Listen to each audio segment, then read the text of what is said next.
гишүүн Тогтох Сүрэн нарын 6 гишүүнээс 2018 оны 5 дугаар сарын 15-ны өдөр Улсын их хурлд өргөн мэдүүлсэн Улсын бүртгэгдлийн ерөнхий хуульд нэмэлт өөрчлөлт оруулах тухай хуулийн төслийн үзэл баримтлалыг хэлцэх хэсэг асуудлыг Хууль зүйн байнгын хороо 2018 оны 6 сарын 13-ны өдрийн хуралдаанаараа хэлцлээ. Байнгын хорооны хуралдаанаар дээрх асуудлыг хэлцэх явцад Улсын их хурлын гишүүн Ц. Мөнх Оргил Улсын бүртгэгдлийн багц хуулийн шинжилсэн найруулгын төсөл хилцэж байгаатай холбогдуулан уг хуулийн төслийг нэгтгэж хилцэх нь зүйтэй гэсэн санал хэлж байсан.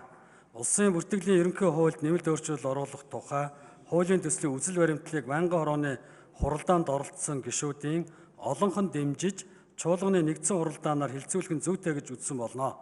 Улсын их хурлын эрхэм гишүүдээ Улсын бүртгэгдлийн ерөнхий хуульд нэмэлт өөрчлөлт оруулах тухай хуулийн төслийн үзэл баримтлалыг хэлцэх хэсэг талаарх хууль зүйн байнгын хорооны санал дүгнэлтийг хэлэлцэн шийдвэрлэж өгөхийг та бүхнээсээ хүсье.